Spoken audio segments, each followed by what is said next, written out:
going on over here? I don't think so. Hey guys, today we are going to be talking about sibling sucking. This is a common issue that many orphaned kittens face, but if it's happening with your kittens, you need to know it's not just an annoying habit. It actually can cause serious harm. For this video, I'm joined by two of my foster kittens, Mr. Sandman and his brother, Monkey. Monkey knows all about this subject because unfortunately, he had to have an emergency surgery as the victim of sibling sucking. So it's a serious topic. And in this video, I'm going to tell you what it is, why it happens, how to recognize it, and what to do if it's happening to you. So what is sibling sucking? Sibling sucking is when kittens suckle or nurse on a part of another kitten's body. It's also called cross-sucking or non-nutritive sucking, and it's a behavior where your kitten basically sucks on their littermates. Young kittens will root around looking for their mother's nipple, and sometimes, especially with orphans, they may end up nursing on a littermate's ear, skin, or most commonly on male genitals. Studies suggest that there's a strong element of emotional comfort for the kitten doing the sucking, but unfortunately over time this can become a compulsive behavior of repeatedly sucking on the same body part of their littermate. And that repetitive behavior can lead to serious injury and even fatality. My friend Dr. Michael Delgado has done a lot of research on cross-sucking, and here's what she found. Bottle-raised orphans are significantly more likely to engage in this behavior than kittens raised with moms. Being orphaned had about 6 times more risk. Younger kittens and those separated earlier from their moms are more prone. All male litters see higher incidence of sibling sucking, and male kittens are the most likely victims, with male genitals being the most likely and most dangerous site of sucking. My current litter of kittens definitely fit this description. Also, look at how cute Sandman fell asleep. Bedhead, Bonzo, Sandman, and Monkey are 4 male kittens who were orphaned very young and brought to a shelter.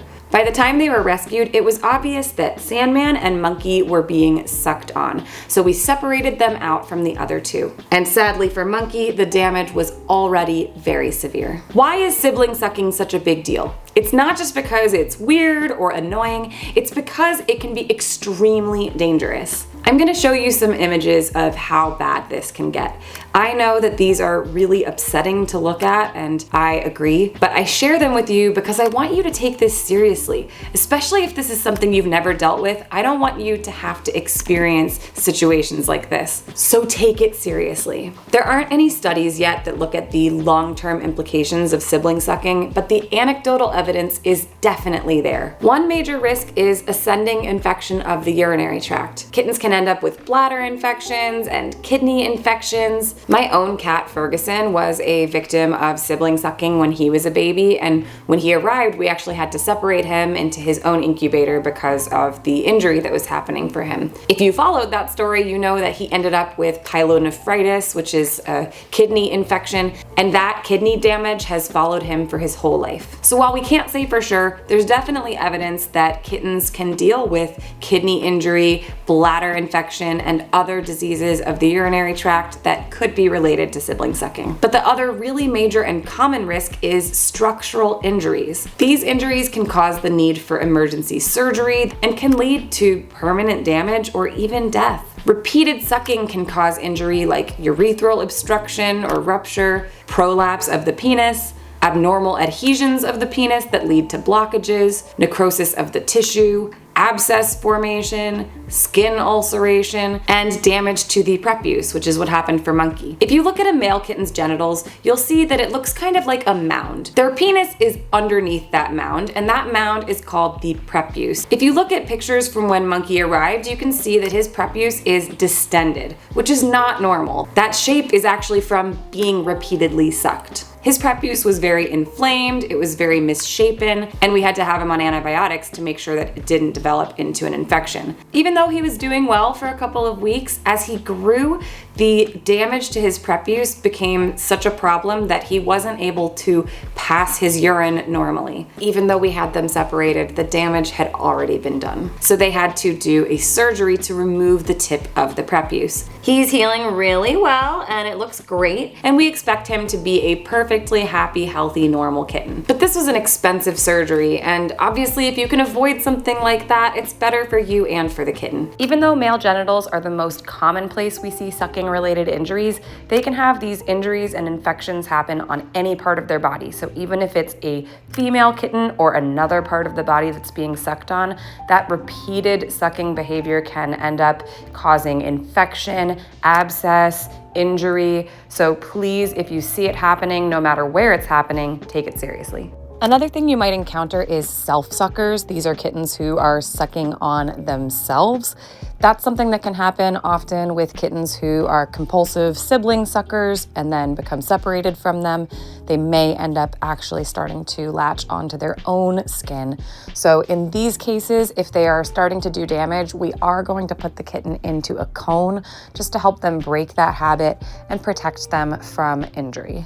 So those are some of the things that can happen to the kitten being sucked. But what about the sucker? Is it bad for them too? It's literally called non-nutritive sucking. So these kittens actually can end up nursing so compulsively on their littermate that they fail to consume enough actual nutrition. They can end up with malnourishment, weight loss, GI upset. For the sucker, you want to make sure you're really checking in on their health. You want to be weighing them, making sure that they're staying fed and hydrated, getting them on a good proper feeding schedule. So how can you tell if your kittens are sibling sucking? If you're fostering kittens, this is something you always want to be looking out for. The first sign would be if you see it happening. You might notice that a kitten is latched on to their littermate, or you might even hear it. If you hear that sucking sound from across the room, please go take a look and make sure that they're not doing that. The second way would be if a kitten has an inexplicably wet or dirty face. Kittens who are nursing on their littermate's genitals will unintentionally be stimulating them to go to the bathroom.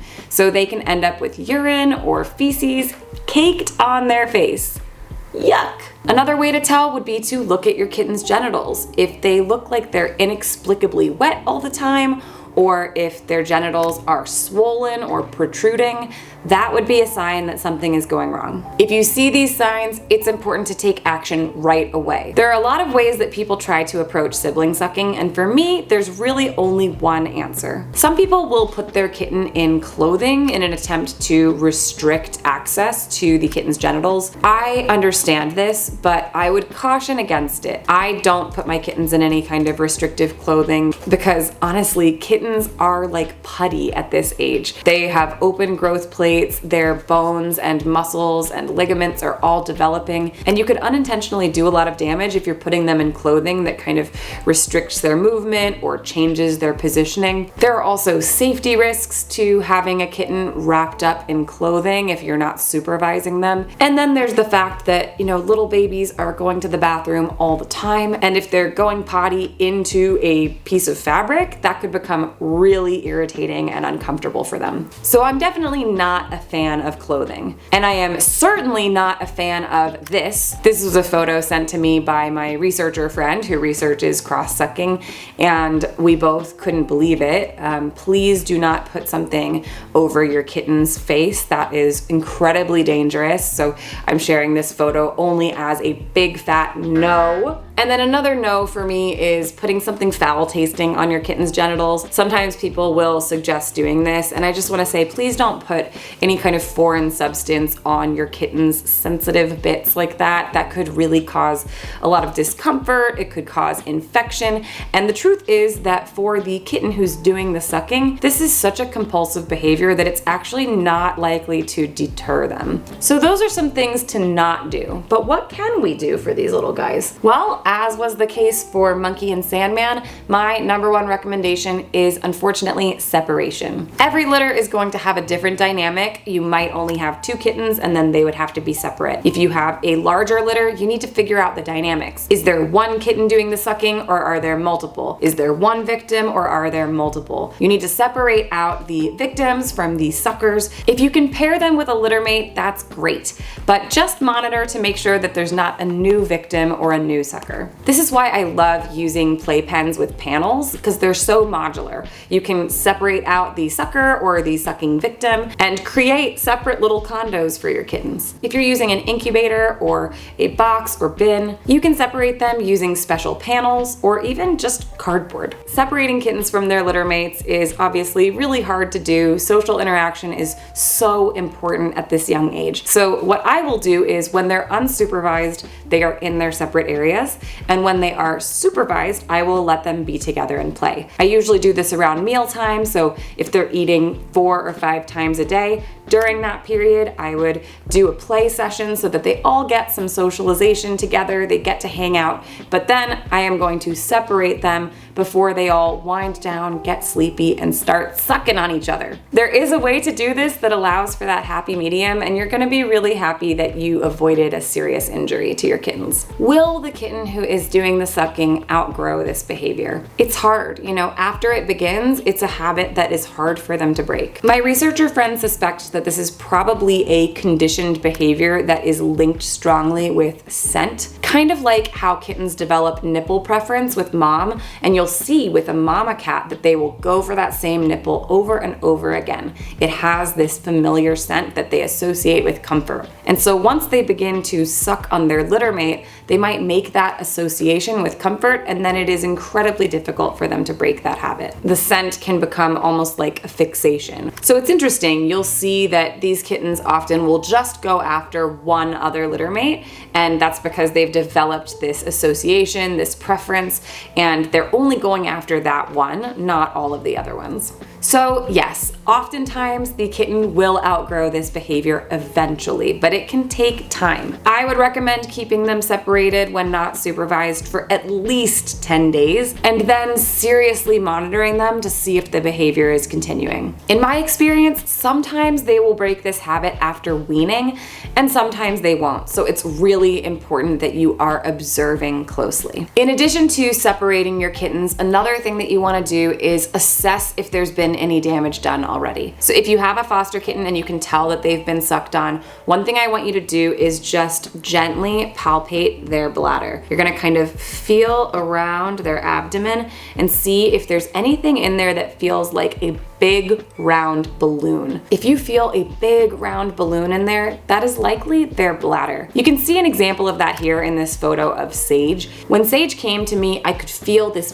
big, massive bladder inside of him. He had been the victim of sibling sucking, and so he and his litter mates had to all be separated from each other at the beginning. And he needed to be on antibiotics and even manually expressed for the first couple of days. Fortunately, he recovered really well, but it was very important to notice that when it was happening, because if a kitten is unable to urinate on their own, you've got to see a vet right away. So check for that bladder, take a look at their genitals. If they look inflamed or irritated or infected, you need to see a vet immediately as well. And then for the sucker, make sure that you're looking at their weight, you're looking at their GI health, and you're looking at their emotional health and making sure they feel comforted. For them, this is kind of a stress response. There may be an unmet need that you can help them fulfill. You can help with things like increasing their feeding schedule, increasing tactile interactions like grooming them with a toothbrush or even just playing, or any other steps that make their environment feel really safe and secure.